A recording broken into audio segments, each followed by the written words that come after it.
What's going on, everybody? Welcome back, Serving King TV. I'm your host, Serving King, here on the Serving Real. And today I got a special guest with us, Bryson. He's going to be here today sharing some tips with us. He's a real estate agent, so he's going to be talking all things real estate today. First-time home buyers. We're going to get into all that, the market, interest rates, all the things that people need to know before going out in the market and trying to purchase a home. So how you doing today, Bryson? I'm doing fantastic, sir. I appreciate you, man. No, I appreciate you. Thank you for joining me. Yeah, absolutely. I appreciate the invite. Thank you. No problem. So you're into real estate, obviously. But before we go there, kind of tell me kind of a little bit of your background, how you came up, where you grew up, and some of that. Yeah. So I'm originally from Atlanta. Okay. Came to Jacksonville after a series of moves. I mean, I probably moved in the past 5 years, probably moved 5 times. Right. From Atlanta to Denver for a little bit, then from Denver over to Akron down to Charleston, back to Atlanta, then Atlanta down to here. So you've been everywhere. I've been everywhere under the sun, man. It feels like it. So, yeah, most of those moves were because of my wife. Okay. So, including this move. Okay. She went to the University of Akron to get her master's degree. Okay. And I was blessed enough to have a job where I can work from home. I'll get into that in a second. But she got her internship down in Charleston, moved back down to Atlanta while we were waiting to find her a job. That only took like a month or two. Right. And she found a job at Wilson Children's right down the road. So yeah, she does the Lord's work, man. I don't know how she does what she does. But right, I'm telling you. Yeah, I mean, she works with kids in like really. Oh man. Luckily, she used to work with kids in the ER, so a lot of crazy stuff happens. She still has some really heartbreaking stuff. So she works in radiology, and sometimes it's like. So she sees what we don't see. Yeah, she sees some hard, everything from like your routine X-ray where it's like, oh yeah, a kid fell off his bike, right. Just needs some distraction or something, right? But she also sees some brutal stuff, man. And it's hard to leave that there. So, so we got. Luckily, I was working from home for about 4.5 years. I did intellectual property valuation. Okay. So I did as far as patents. People would come to our company and say, how much is our patent worth, right? We either want to license it, so we want to get royalties, to license out our stuff. So like, we worked in the telecom space. So a lot of these companies were licensing their stuff to Apple. And they'd be like, hey, for each handset you sell, we want $2 or something like that. So I've always been curious, a patent and a trademark is totally different, right? Yeah, so a patent is something that you have patented a process or a product in a specific way, right? So you came up with something, you created something? Yeah, a trademark is like a trade name. So something like, Bryson Powers Realtor. A realtor is trademarked, right? You have to put a little, like, trademark symbol. Yeah, okay. Yeah, like Hasbro. It's like a trade name, a company name, a brand name, carries weight, right? So that's our trademark, right? How we write it, or the name of the company. The font and all that is wrapped into the trademark. So trademarks even more abstract than patents. Patents have a little more, touch to it. So it was crazy. It was super cool, but working from home. And that gets boring a little bit. Yeah, it was. It was at a point where I told my wife that if I wasn't going to be at one of our locations, which our major offices were in D.C., New York, Boston, California. All the metro. Yeah, big metro areas. Superplexes. Then it wasn't. I was hitting a plateau, and we talked about it. It was amicable, like we done here, sort of thing. I still do some work for them every now and then, like I'm an independent contractor. Right. But, okay, I got you. My job is, as soon as we found out we were coming here, I was like, real estate license. I want it. Okay. So, I love real estate. Right. Yeah, it's a physical asset. Like having a roof over your head. Right. Like, you want water, food, roof over your head. You need a roof, right. It's one of the things. I don't care how much the world changes. Yep. That part won't change. You always need a roof. It won't. And I think there's too many people that take granted the fact that we get to sell, help people out with their biggest financial decision. Right. Okay. So when you made the decision, when I come to Jacksonville, I won't get into real estate, but what was it about real estate that made that was your, when we get there, this is what I'm doing. This is what I'm doing. Yeah, that makes sense. So I decided on real estate, one, because I love, so I got my degree in finance, from the University of Georgia. Okay. Don't hate me if you're a Gator. I promise you, we still gonna be It's friends. worth it. Right. But no, so from the University of Georgia, I've always loved numbers. My mom will tell you that I didn't play with like video games. I played with a calculator. Right. Growing up, Right. I just loved seeing the numbers come out. Yeah, I was weird. Man. Okay. It paid off. Yeah, it paid off. So, but I love numbers. I love economics, finances, all that good stuff. So real estate is a tangible asset where a lot of people have, that's where it's like the foundation for personal equity. Right. You put money towards rent, it's all away. It's going to somebody else. You're filling somebody else's pocket. Right. When you buy real estate, sure, you have the hassle of keeping up with the house, and you got to pay for some stuff. Right. Make sure it's up to code, all that good stuff. You might have, a pipe bust. Right. But at the end of the day, when you pay your monthly mortgage, you start owning a piece of that pie, right? Eventually you pay it off, if you stay there long enough. Right. So the pros outweigh the cons. Right. In my opinion, yes. If you stay, so there's a certain time horizon, right? If you are there for 3+ years, 3 to 5 years is like a gray area. It really depends on like where you're moving and what you're moving for. If it's less than 3 years, rent. I'm going to tell you right now, rent. It doesn't make any sense because you have pay when you transition a house from point A to point B. Okay. So like if I was the seller and you were the buyer, you have to pay, the seller has to pay like a real estate agent commission, all that good stuff, title company to make sure that it's a legally binding transaction. Buyers have to pay lending fees if they're getting a loan, all that sort of, so there's a ton of fees that come into it. I got you. Okay, so there's a break-even point, and it's usually after 3 years of building equity in the home. It's probably even sooner now. I'm about to list a home that they've been in there for a year, and they bought it for $290. Probably made about $15,000 in improvements, and I mean we'll probably sell it at least for $340, probably $350. And so I mean like it's crazy growth we're seeing right now. Right. It depends on the time. I always say talk to somebody who's knowledgeable about this stuff and see like, hey, would it be worth selling my home? Would it be worth buying right now? What's the case? So, as a real estate agent, is that the primary job to help a family or a single person find a home and also sell? That's basically the yeah. That's my bread and butter right now. Okay. So that's what I do primarily. However, I like to kind of interweave the idea of investing in it, right? Because it is make it bigger than just moving somewhere. It's not just a home. Like that's great. You definitely want a home, but you also want to view it as like, does it make sense financially? Right. What will it look like in 3 to 5 years? Right. Will it appreciate more than that home over there? Right. And will it build wealth for my family? Okay. So let's talk about the market. I think people hear that a lot and they don't really understand. That means, I remember I was watching one of your lives, and you said it's longer you're in the market. You said timing the market. Timing the market. In the market. Right. Don't try to time the market. It's time in the market. Explain what you meant by that. Yeah. So a lot of people, especially right now, are super hesitant about the market right now. It looks a lot like 2007.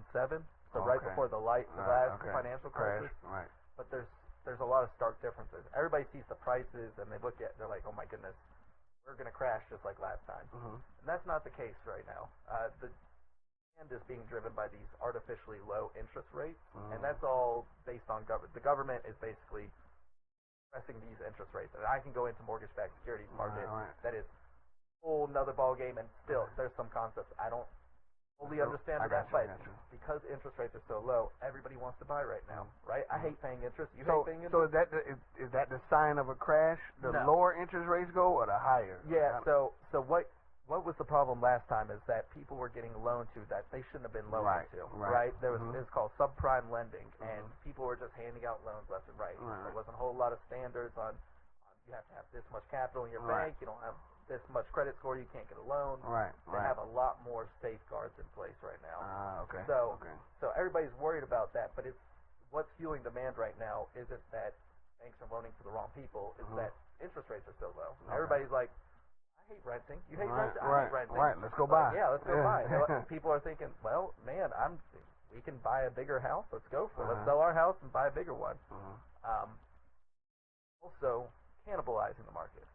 What I mean by that is potential home sellers who are on the fence about should I sell my home or not, are opting to stay in their home and refinance. Okay. So if they were stuck at like a 4+%, which was just a few years ago, and that was like a stellar rate, right? Right. Now it's, I mean, a few weeks ago it was like 2.5% you could get, you know, and that's so a let's just huge refinance. difference. Yeah, so they're like, man, why, you know, either we can refinance, get the cash out, buy another property, we'll make that a rental, or we can just get a lower rate and, you know, or we can pay off more, we can go into a 15-year loan instead of a 30. I mean, it just, everybody saw there's nothing on the market right now. Right. Why should we sell our home if we can't find another home? Right. You know, so it's cannibalizing market. You got all these first-time home buyers. Like millennials are the biggest generation to come in and try to buy a home since baby boomers. Wow. Okay. And so that's, I mean, we haven't seen a wave like this since boomers. And it's interesting you say that, and this is, I think it goes to show like how bad media could be.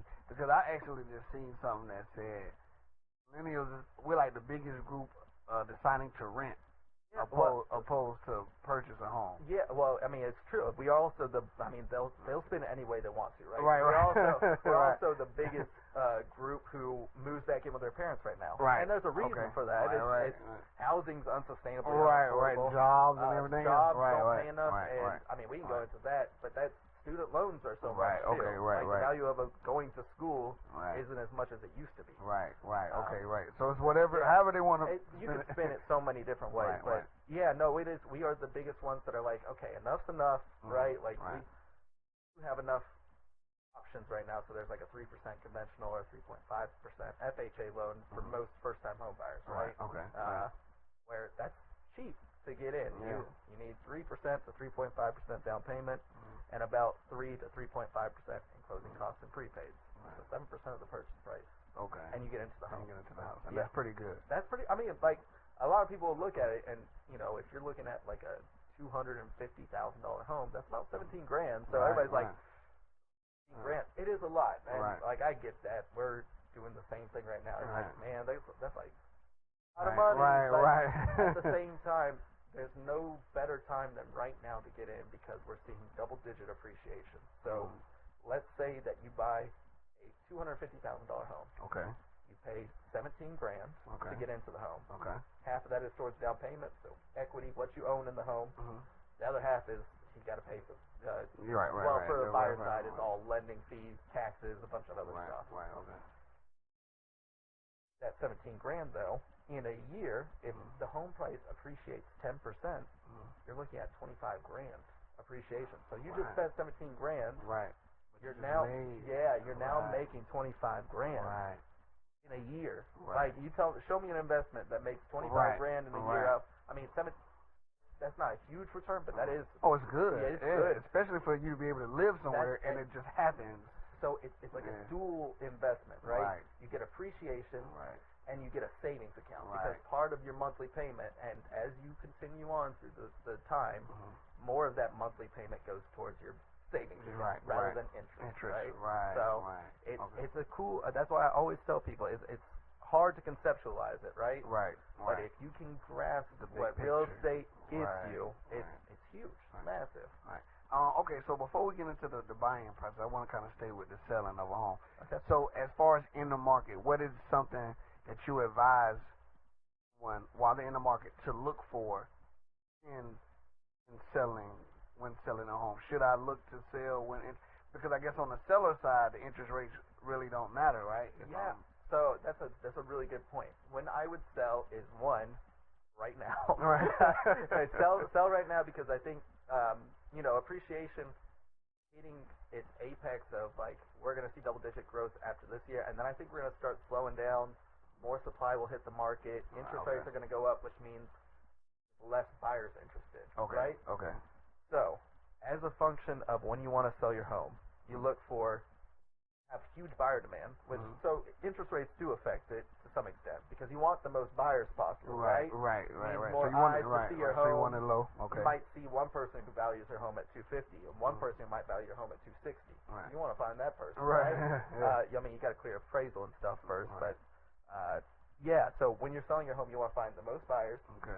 You also want to find the time that there's the least amount of inventory. And would you believe it? Okay. We are at historic low for inventory. So if you could sell your that home, many houses that's being occupied right now. My goodness, yeah. So a balanced market is 6 months supply. That's what economists will say. Right. Okay. What I mean by 6 months supply is if we consume at the current rate, we keep buying houses at our current rate. No new homes hit the market. We have 6 months until we run out of supply. Oh, okay. That's a balanced market. Okay, that's a balance. We are at 1.4 months of supply, which means that in 1.4 months, there's no more homes on the market. Yeah, no more homes on the market. Which is so is when you say market, is that city, state? You mean the Jacksonville market? Jackson. So the Northeast Florida market. Okay. I mean that how the MLSs work, but so NEFAR, which is the Northeast Florida Association of Realtors, has an MLS. So that will encompass all the way over to Middleburg, sometimes Keystone Heights. Okay. Goes so all even the way the up surrounding areas. Yeah, okay. yeah. You can go up as far north as like Amelia Island and Yulee, but you start getting into some gray area there because they have an MLS. It's weird. You can go down to St. Augustine, but they also have a weird MLS. So sometimes you get some like crossover, right? Some people list on NEFAR, some people list on St. Augustine's MLS, and if you go up north, it's Ancar, Amelia Island, and north. So they have all kind of listing sites. Yeah, but NEFAR is the biggest one. And I mean, that encompasses Jacksonville, and most people use it like mile radius. Okay. So what do you call a good sale as far as the money that a person or a family is trying to get? Right? What's the average that you hear a lot? You mean like? I'm assuming people, when they sell, they want to get at least $20,000 or at least $50,000. What do you consider a good sale for a time being in a home? And then so I mean, to give you some context, I just sold a family's home. They were first-time home buyers. Bought the home for $212,000 3.5 years ago. Okay. We sold it for $268,000. So not only now you have to look. I know, right?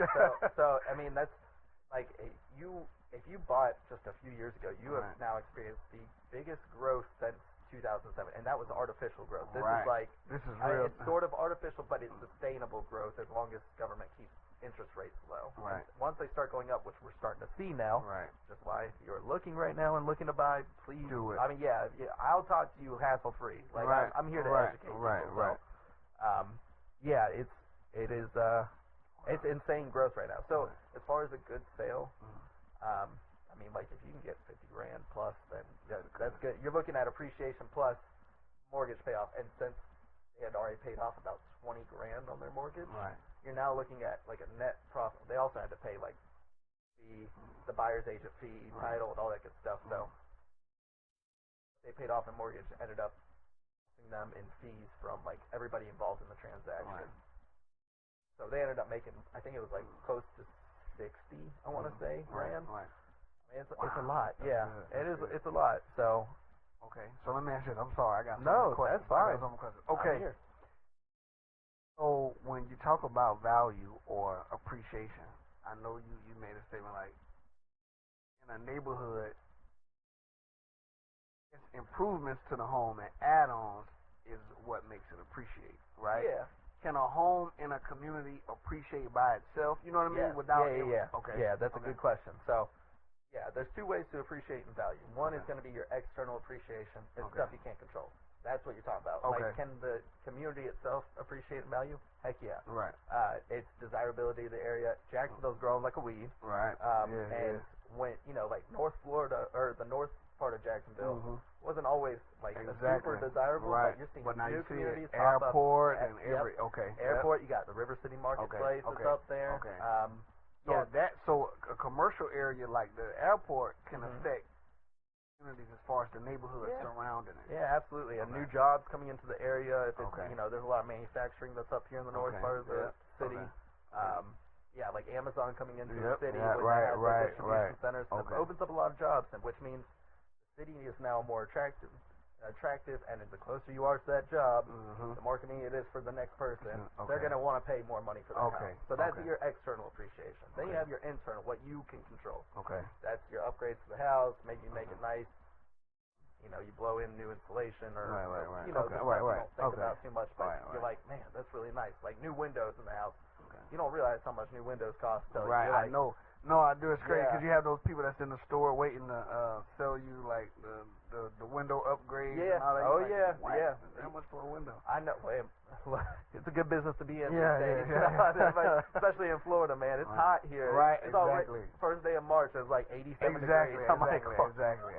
Okay. All right. So now let's get into the buyer side. Okay. So you're big on the first time buyer side. Yeah, it's a niche I sort of found myself in because one, I'm younger and the first time home buyers tend to be younger, right? So kind of relatability, being able to relate and so I came to Jacksonville, like I said on the phone, Jacksonville's like my second home because I have family down here, it wasn't an unfamiliar place for me. However, all my friends and stuff are up in Atlanta, right? So when you get into real estate, they always tell you like sphere, which is the people you directly influence and influence you. So all your friends, family, all that good stuff. I don't have that here. So I was like, okay, well, how do I start establishing myself here? And one of the first things I did was, one, get on my Facebook, build that page. Two, you probably saw ads. If you're looking at like real estate or Zillow or something, I target those people on Facebook, and I'll run ads for like $5 a day that says, hey, my name's Bryson Powers. I'm here to help you out with a bunch of educational content. If you are interested in real estate, learning how it works, I'm your guy. I'm here for any questions you might have. And that's, I found 3 or 4 first-time home buyers last year from the return on investment was like 20 times what I paid for it. And I got to make some really awesome connections. Just that alone is big. I just met with a first-time home buyer, or not. I guess he's not a first-time home buyer. He sold his home. He's been renting for a little bit. Now he's about to buy a home again. But I met him through one of my Facebook leads, who is now like an awesome friend. And her significant other have been sending me like all their friends that are like, hey, they're trying to break the rent cycle, and it's so sad to hear. Much more profitable part of business for me would be if I pursue, higher price points, right? It would be, the higher the price point, the more money. Absolutely, right? But there's something that I feel called to help people build wealth, and that is the very first step is breaking the rent cycle. I think unless you are making an insane amount of money, which if you're in a bigger city, you're more likely to do, right? Like San Francisco, it makes sense to buy a house. But you might be working a job that makes you 6 figures or something. It makes, if you have more flexibility renting, then by all means, right. But in Jacksonville, we don't have those like abundance of 6-figure jobs, right? We have much more, southeastern prices. So one of the best ways you can build wealth for yourself is to buy real estate because everybody's coming here and they want our real estate. So if you own it first before everybody wants to come here, you building wealth for yourself and just passive, right? Just by owning the house. All right. So now when we get into this first time home buyers, I remember watching one of your videos and you talked about a lot of misinformation out here when it comes to purchasing homes. So I'm coming out, me and my wife, what are some of the things we need to have before we even come to you and say we're looking for a home? What's some of the things you recommend we have, or some of the things we need to have, not recommend, or some of the things that it's mandatory for us to have before we come to you? So first and foremost is a very common myth is that you have to have 20% down to buy a home. That is false. You do not have to have 20% down. There's advantages of putting 20% down. Of course, right? But I, especially with interest rates this low, I say leverage that, less money to just get into the home. Get in the door, right. You can put the extra money on somewhere else. Like the example I showed earlier, $17,000 to get into a home, it appreciates $10,000. Now you're looking at $25,000. I mean, that's wild. So what you need to have is, one, get your finances in order, right? I mean, if you're looking at $250,000, which is a very average price point for first-time home buyers. I would say 17. I would even say $20,000 because you're gonna want to furnish the place too, right? A little bit of stuff to the place. Making chores. The last thing I want to do too, and I advise all my people is, I don't want to be the one who takes all your money from you, right? Like I want you to get into the house, but if a pipe bursts or something like that, God forbid, like I feel awful. Right. I try to put you in the best situation possible, but finances in order. That's your first and foremost. The second one is I will connect you with a lender. So I work with a few good lenders. My first and foremost would be Michelle Karn with Integrity Mortgage Group. Okay. She's great. She's who I use to finance my home. She is who I send people to her and my buddy Ben Sykes over at Fairway Mortgage. A couple of others, so like Bank of England's really good. There's a lot of quality lenders here in Northeast Florida. Okay. But they're the ones who are going to make sure that you are financially qualified. Right. Okay. I want to connect you with them first, as well as get to know you. Right. But they can kind of tell you what you need. What you need and what you can afford. The last thing I want to do is show you $300,000 homes that you can only afford $250,000. Right. Now we're stuck in a place that you saw $300,000. Right. Right. Now like, you can't get your mind off the Bryson, listen, I want some quartz countertops. Right. And I'm not saying it here. I'm like, yeah, right. 250 is a lot different than 300. Right. So I want to make sure that we're setting good. That is like. First and foremost, I will set expectations all day with you, and if we're callous with each other, if we're not a good fit, that's okay. I haven't had that problem with anybody, but I'm like aggressive when it comes to setting expectations for people. I got you. It is a rough market out there for buyers because there's no inventory. Everybody wants to buy. So yeah, when it comes to what I want from you first, I'm going to connect you with the lender first because they set the right expectations, and I'm aggressive about that. So I'm aggressive about expectations. It's a rough market. I want to make sure that we're on the same wavelength because if not, then we're wasting both of each other's time.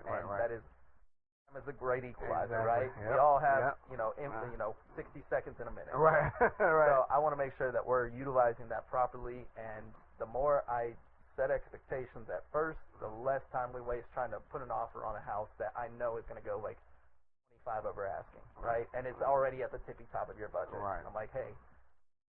Listen, it might say 250, but I promise you it's going to go to 275.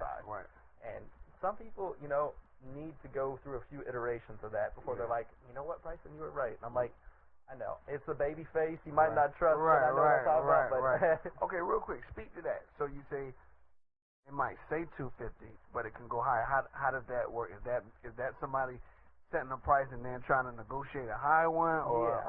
So there's a lot of. It used to be like that. In a balanced market, there's a lot more room for negotiation. Okay. Now, because there is such a buying frenzy, almost a listing agent these days is not so much a negotiator as much as they are a marketer. Okay. They want to get your home in front of as many people as possible. Okay. That's why if they don't have a good marketing plan, if their marketing plan is just put it on the MLS, I can find you a guy who will do that for like $250. Right. He'll just throw it on the MLS for you, and you save yourself 3% commission. Right. Somebody like myself, when I go into market a place, I make sure I have it all up on my socials. I'm doing videos at it. I'm making sure the neighbors know. I go in aggressive. Okay. The price goes up 25 over asking, like our original example. They'll generally call for highest and best. What that means is, like, within 24 hours of it going on, see multiple offers. Okay. And so they'll go back to the people who have offered, and they'll also type in the MLS, hey, we received multiple offers. We're going into a highest and best. Okay. Which basically means just bring us your highest offer. and best offer. Okay. And it might not even mean, like, the highest amount wins. It could be they close sooner. Okay.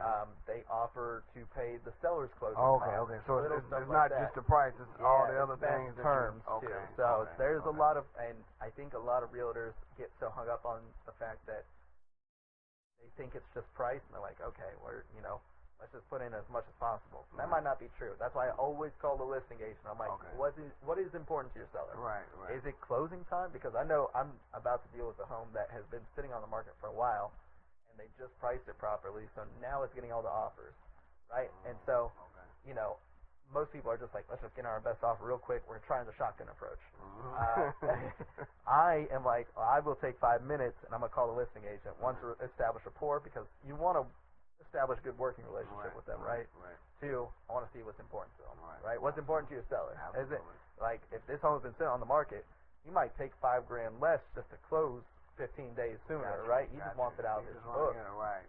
So it is always important to find out what's the motivation. All right. So now after you send us to your lenders, right? What are some of the? I guess the lenders would do credit checks and stuff too, because I hear a lot of that, and I see a lot of the kind of the bickering on Facebook because you have some agents saying no.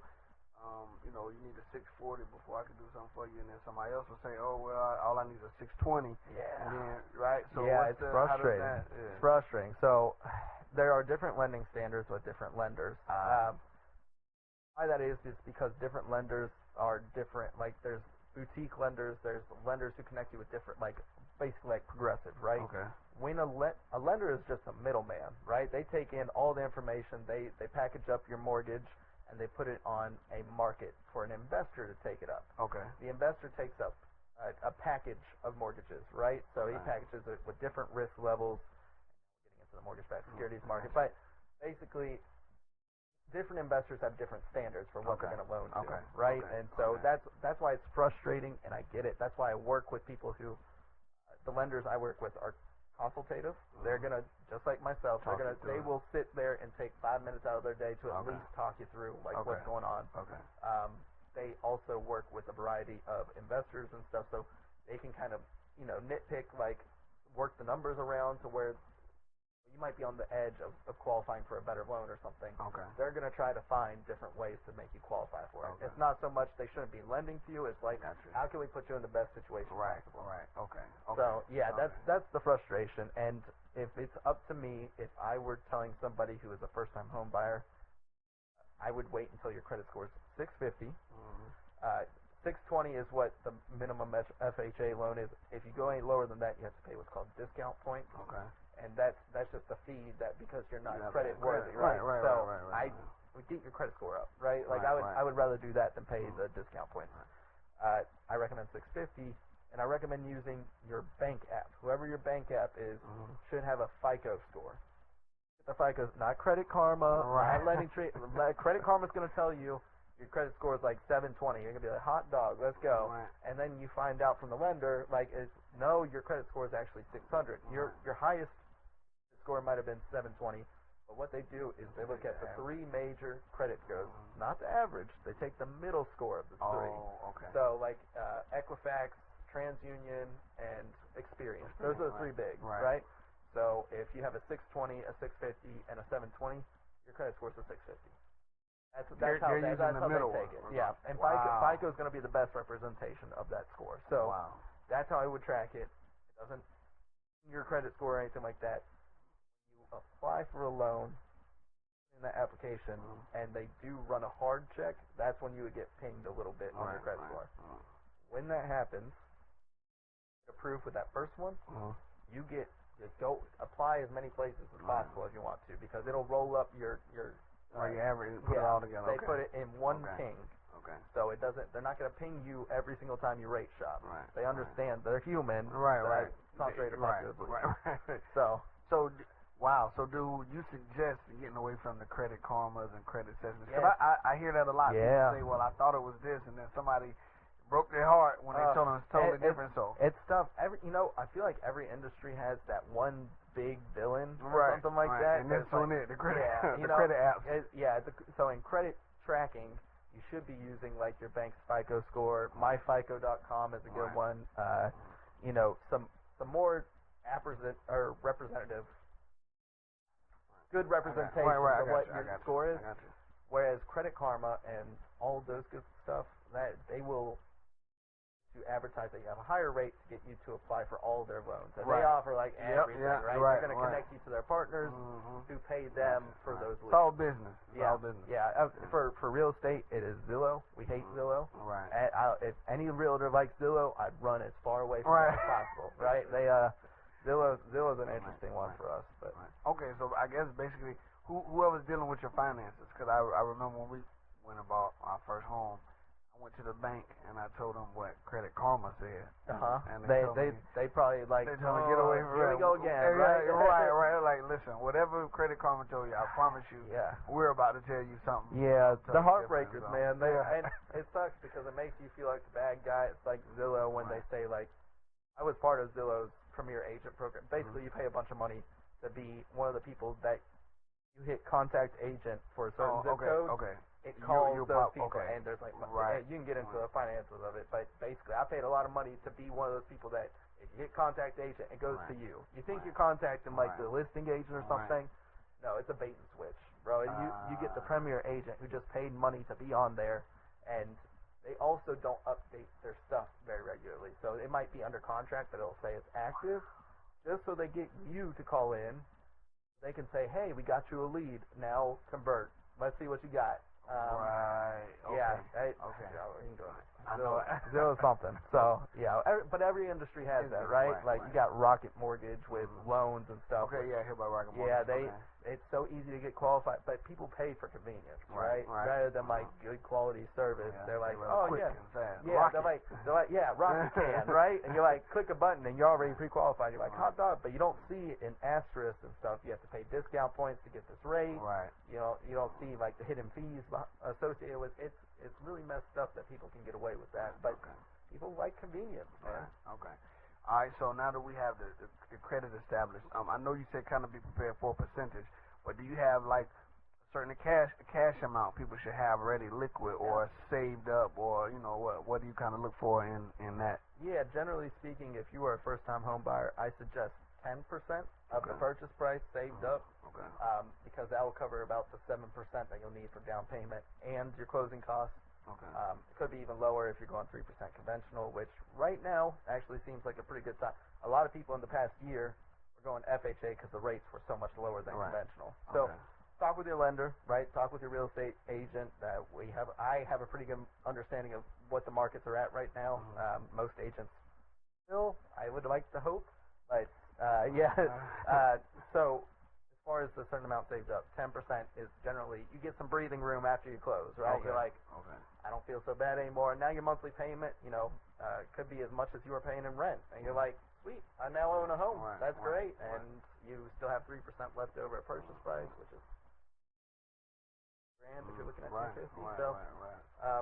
Yeah, I mean, it's 10% is pretty good. Obviously, aim for higher if you can, but if you go in with too less, like a year ago, we used to ask sellers for closing cost assistance, right? For to pay some of the buyers' closing costs. Okay, right. Okay. And it works. I helped out a lot of first-time home buyers that way. However, these days, it's so tough to get they're not going to accept your offer. Your offer is going to go to the end of the pile if you're asking for money back from them. Right. In fact, you should be paying them for the privilege. I mean, it's just how tight inventory is. So if you want the house you want, there to pay. Wow. So yeah, I say 10% is good. More you can, the better. But 10% is comfortable. You breathe in easy at night. So what's have you had any I guess heartbreaking moments where I guess you maybe had a couple or a family that was so excited or so ready, and they thought they had all their ducks in a row, and then I just got done with one actually. I mean, I'm hoping by the end of us talking, we'll get another home under contract for them. They are such a nice couple, but yeah, we ended up getting them under contract. Home exactly in the price point. It was at like $218 or something like that, and that's good for how big the home was. The location was great for them. It had the backyard they wanted. Could have been a little bigger, but I mean, at $218, you're looking good, right? I mean, that's a pretty good price. Yeah. We got through with the inspection, and we're all done on the lending side, and we found there's a plumbing issue. We see a gushing leak from not just one, but like 3 pipes and a few other minor ones. And we're like, thanks. We get some plumbers out there, and they find out the cost is going to be $7,000. $10,000 if they find out the city to home pipe is busted or in ruin and needs to be brought up to code. And so what does that mean? That you mean so normally the seller would pay for that because it's their home, right? So yeah, that's why we get inspections. You end up paying like for this size home in that price range. My inspector will do home inspection, WDO, which is wood destroying organism. That is termites and stuff. Nobody wants termites. I tell everybody pay the $125 to get the report. So you find out if you have tens of thousands of dollars in roof beams or eaten away. So the home inspector is to benefit the buyer, to let him know what he's getting into. And it is to assess risk. You have that period where if you find something that we can't agree on, we can back out risk free. We don't have to buy the home. We get our binder money back, which is the security deposit. Goes towards your down payment. Usually anywhere from like 1,000 to 1% of purchase price. That's what I tell all my clients. So at 1% now, you have 2.5% at closing that would make up your down payment. Your total 3.5%. So you get that binder money is just like, hey, in good faith, I'm willing to see this transaction through. However, if the inspection doesn't, if we can't come to agreement on inspection, and if the appraisal comes through. Basically, a third party comes in. This is a result of the 2008 financial crash. Okay. We have a lot more appraisal rules. And when I was going to ask you, what's the difference between the inspection and the appraisal? Right. So appraisal is somebody who's trained in finding the value of a home. Okay. It is. I still think we need some clarification on the practice, but good. I mean, it used to be the Wild Wild West, right? You have banks that would pay people to say the home's worth $400,000 when it's probably worth $300,000, right? You know, like they come over there and that's where they stop. That's where the government said you cannot have that relationship anymore. Right. You can't. I mean, like if we see you are involved heavily in the appraisal, this needs to be a third party. Comes like in, looks at the numbers. Yeah, he comes in and basically looks at what's sold in the market around your home in the past 6 months, and then he takes that, makes adjustments. So, like, if your home has 4 bedrooms and the comparable home has 3 bedrooms, they're actually going to add on value onto that home so they can make a good comparison, right? Okay. That's where the discrepancy comes in, where it's some appraisers would give like an extra bedroom, maybe like $5,000, right? Some would say it's $3,000 extra. So it's like, man, and unfortunately, it's really hard because it's a market by market basis. So, you know, some people might value a garage more heavily than we do in Florida, right? I mean, we got a lot of carports and stuff. Hey, you get some rain, but we got sunshine and stuff. It's not snow. It's not, you know. So a garage is not not worth as much, or it's important. It is important, but not as important like up north where you got. I mean, if you got home, you got to have a garage, man. Because if not, your stuff's gonna get all snowy. Okay. Right. So it's hard, and I feel for them, but it is still just where, you know, if somebody comes in, I had a really bad appraisal on one person's home where we were under contract for $200,000. Came in and said the home is worth $170,000. The lending will not give us the money now because we're $30,000 apart, right? Like they're saying it's worth $170,000. There was a bad appraisal because he looked at all the bad comps and not the comps that were good in the area, that were closer in square footage, that more closely represented the house. And so that's where it's just a little arbitrary. Appraisals, I will tell you right now, are the bane of the real estate market. It's not because appraisers are bad people. It's just like it's hard keeping up with this insane growth we're seeing, right? People aren't pricing in. Who's responsible for who's responsible to find the person who's loaning the? Yeah, so the lenders will find the appraisals, but they can't have like that. They're very hands off. Right. Okay, that's where they used to be. Yeah, they used to be like, hey, no, it's actually it's worth like $400,000. No, they are very. They find appraisers. They say, hey, can you come out and evaluate the property?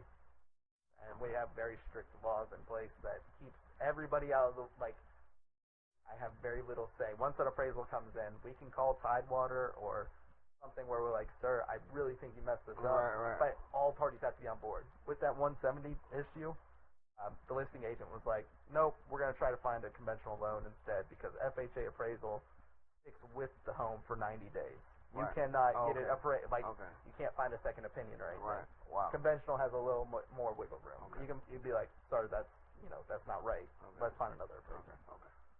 Now get into HA, conventional, and then first-time home buyers. They're all different? Are they all kind of tied in? Yeah, so there are some first-time home buyer grants you can find. But you have to go through like Freddie Mac and Fannie Mae in order to get those grants. It's very hard to get. There's just not a whole lot of money there. So if you're expecting first-time home buyer assistance, we're not really seeing it right now. So basically, you have to choose between what's called a 3% conventional or home ready program, and a 3.5% FHA. FHA is a government-backed loan. Basically, it's like a federal student loan versus a private student loan. Right? You go through the government. There's a lot more hoops to jump through. That's why more people would rather take a conventional loan. Where they put the 3% down. Yeah, they put 3% down. However, like the past year, conventional loans were so much higher in interest rate than, or markedly higher. I mean, they're like 0.5% higher than FHA loans. That's a lot when it comes to your monthly payment. You know, that compounds a lot over, especially on such a big asset. So, you know, I would tell people, if you're a first-time home buyer, you go with the FHA. Now it's, you know, if you're credit worthy and stuff, I'd definitely consider a 3% conventional. Okay. This is all, it all backs up to lenders, and I don't want to speak out of term because they are trained professionals. They got their license and the stuff, right? But when it comes to buying a home, those are your two options. If you are an active service member or a veteran or something of that nature, you have a VA loan, which is your Veteran Affairs loan, also a government loan, has a lot of hoops to jump through like FHA, and you have USDA loan, which is your agricultural land. You can actually get those loans that are zoned for USDA, like out in Middleburg, right? So more rural USDA areas. is for what is that usage? It's basically to start inhabiting agricultural land or rural land. They're incentivizing you to say, hey, you occupy this land, right? We're going to start developing this land, and you can actually get into a home for 0% on both the VA and USDA loans. Obviously, you have a bigger principal balance and stuff, but I mean, if you don't have, if you're cash strapped and you just want to get into a house, that ain't bad. It ain't bad at all. And the rates on those were really good too. They're starting to creep up as well as every other government loan right now. So I don't know if that trend's going to continue. I don't know if we plateau here. I don't know if we go back. I don't have a crystal ball. Right, I got you. Yeah, those are your four big types of loans, and that's generally what you're going to be dealing with. Okay. All right. So let me go back. I don't want to go back to selling, but I want to know something. Okay. So when selling a home, do you advise sellers to do an average, or call a professional in to kind of give them an idea of what they're worth? Should they come up with their own words? Oh, yeah, that's a great question. So a lot of people, going back to the Zillow is evil thing, one of the big things put it in Zillow is Zestimate, right? They come up with that Zestimate. They're like, and the Zestimate has gotten a lot better than what it used to be. There was, back in 2016, the Zillow CEO paid $1 million over the Zestimate for his house. Like, that's how bad it was. Right. I'm sure it would be a lot more accurate today, but they are a pain because sometimes they don't take into the nuances of the community, of the house itself. Okay. So that's where I would say call a professional. Okay. What I will do, and I recommend most realtors do this, is go to the home, evaluate the home. If you think you can evaluate it, and you're very confident about it, so what I do is I come up with comparables. Just like an appraiser, I go into the mind of an appraiser and say, like, hey, look at the past 6 months of sales data in your neighborhood first. If I can't find enough in your neighborhood, I'm going to go out a mile and see what's sold within a mile of your home. And generally speaking, I can find enough data to make I come up with the comparables, I do adjustments, I average that into a price per square foot, and then I would apply that to your house. Okay. And most of the time it'll give me a range for the most part, right? I'll take a minimum, a median, and then a maximum, and I'll establish a range, and I'll say, and around here is what I expect to get for your home. And since we're in a seller's market, it will be closer to the maximum. Okay. Yeah. If your home's so unique, you can't I can't find enough data or something. What I will do is I will actually pay a pre-listing appraiser. Okay. I will get an appraiser to come out there and say, like, hey, I am having trouble evaluating the price of this home. There's not enough comps. It's a very unique home. Do your work. You are licensed in this, and as much of a finance guy, and I like finding comparables and stuff as I am, if I'm struggling with it, I have no problem paying somebody else because, if I don't know what appraisal protocol is on certain people. So I would rather them do it, and now they get liability if we don't appraise it. I'd be like, look, the appraiser said it, man, and I'd rather pay that, $500 or whatever it is to just hands up. Like, I couldn't come up with a value, and I'm going to be honest with you. I don't think any realtor could. We're going to get an appraiser. Yeah, that's those would be my steps. Get a licensed professional to come out there and evaluate it. If he can't evaluate it, and he or she is not willing to pay for an appraisal, fun, right?